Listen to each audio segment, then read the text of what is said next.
ಕೂಡ ನಮಸ್ತೆ. ಎಲ್ಲರೂ ಹೇಗಿದ್ದೀರಾ? ಎಲ್ಲರೂ ಚೆನ್ನಾಗಿದ್ದೀರಾ ಅಂತ ಭಾವಿಸ್ತಾ ವೆಲ್ಕಮ್ ಬ್ಯಾಕ್ ಟು ಸಿರಿ ಸಂಪಿಗೆ ಯೂಟ್ಯೂಬ್ ಚಾನಲ್. ಸ್ನೇಹಿತರೆ, ಒಂದು ಊರಲ್ಲಿ ಒಬ್ಬ ಯುವಕ ಇರ್ತಾನಂತೆ. ಆ ಯುವಕ ಏನು ಮಾಡ್ತಾನೆ ಅಂದರೆ, ಪ್ರತಿದಿನವೂ ಕೂಡ ನರಿಗಳು, ಕತ್ತೆಗಳು ಮತ್ತು ಕುದುರೆಗಳ ಫೋಟೋನ ಯಾವಾಗಲೂ ನೋಡ್ತಿದ್ದಂತೆ. ಮನೆಯಲ್ಲಿ ಯಾವಾಗಲೂ ಹಾಕಿದ್ದಲ್ಲದೆ ಪ್ರತಿದಿನ ಎದ್ದಿದ ತಕ್ಷಣ ನೋಡ್ತಿದ್ದಂತೆ. ಏನಾದರೂ ಒಂದು ಕೆಲಸಕ್ಕೆ ಹೋಗೋಕ್ಕೆ ಮುಂಚೆನೂ ನೋಡ್ತಿದ್ದಂತೆ.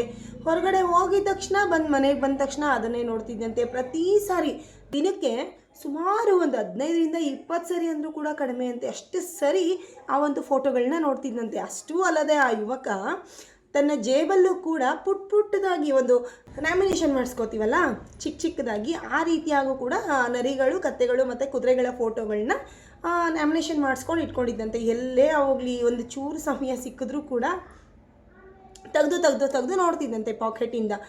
ಪ್ರತಿದಿನವೂ ಕೂಡ ಇದೇ ರೀತಿಯಾಗಿ ನೋಡ್ತಿದ್ದಂತೆ. ಪ್ರತಿದಿನ ಫೋಟೋನ ನೋಡ್ತಿದ್ದಂತೆ, ಎಲ್ಲಾದರೂ ಹೋಗಲಿ ನೋಡ್ತಿದ್ದಂತೆ. ಹೀಗೆಲ್ಲ ನೋಡ್ತಿರ್ಬೇಕಾದ್ರೆ ಒಂದಷ್ಟು ದಿನ ಕಳೆದ ನಂತರ ಒಬ್ಬ ಸ್ನೇಹಿತ ಅವನ ಮನೆಗೆ ಬರ್ತಾನಂತೆ. ಎಷ್ಟೋ ದಿನ ಆದಮೇಲೆ ಆ ಸ್ನೇಹಿತ ಬಂದಾಗ ಅಬ್ಸರ್ವ್ ಮಾಡ್ತಾನಂತೆ.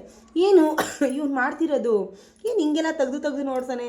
ಬೆಳಗ್ಗೆ ಎದ್ದ ತಕ್ಷಣ ತನ್ನ ಸ್ನೇಹಿತನನ್ನು ನೋಡಿದಂತೆ ಹೋಗಿ ಒಂದು ತದೇಕ ಚಿತ್ತದಿಂದ ಫೋಟೋಗಳನ್ನ ನೋಡ್ತಿದ್ದಂತೆ, ಕೈ ಮುಗಿದಂತೆ. ನಂತರ ಹೊರಗಡೆ ಹೋದರೂ ಕೂಡ ಪಾಕೆಟ್ನ ತೆಗೆಯೋದು, ಪಾಕೆಟ್ ಕ್ಯಾಲೆಂಡರ್ ಟೈಪಲ್ಲಿ ಇತ್ತಲ್ವ, ಆ ಲ್ಯಾಮಿನೇಷನ್ ಕಾರ್ಡ್ನ ತೆಗೆಯೋದು, ಆ ಫೋಟೋಗಳನ್ನ ನೋಡೋದು.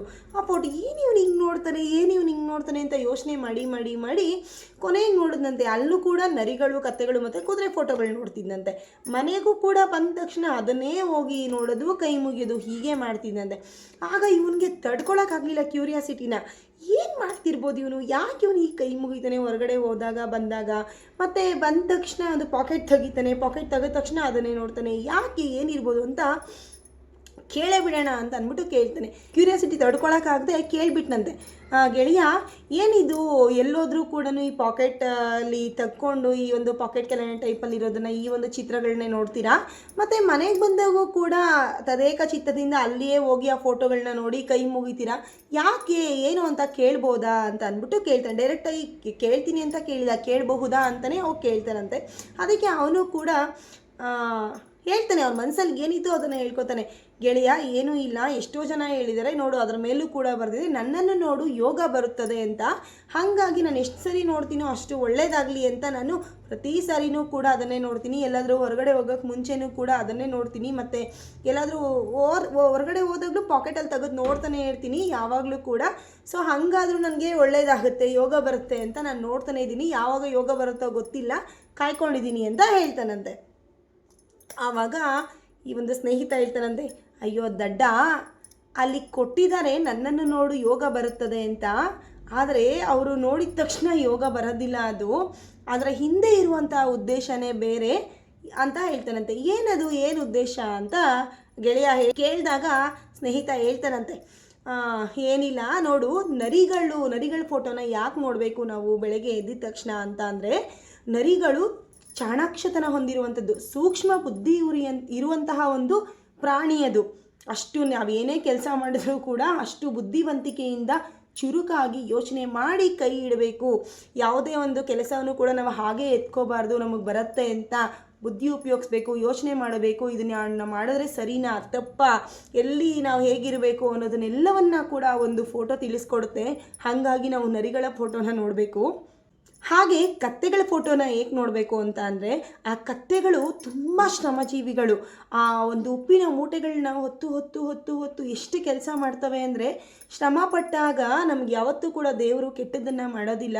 ನಾವು ಕತ್ತೆಗಳ ಥರ ಕೆಲಸ ಮಾಡಿದ್ರೆ ಮಾತ್ರ ನಾವು ಕೂಡ ಮುಂದೆ ಚೆನ್ನಾಗಿರ್ತೀವಿ, ಕೈ ತುಂಬ ದುಡ್ಡು ಬರುತ್ತೆ, ಆಗ ಯೋಗಲಕ್ಷ್ಮಿ ಸದಾಕಾಲ ನಮ್ಮ ಹತ್ರನೇ ಇರ್ತಾಳೆ ಅಂತ ಅಂದ್ಬಿಟ್ಟು ಅದಕ್ಕೆ ಕತ್ತೆಗಳನ್ನ ಫೋಟೋ ನೋಡಬೇಕು ಅಂತ ಹೇಳ್ತಾರೆ ಅಂತ ಹೇಳ್ತಾನೆ.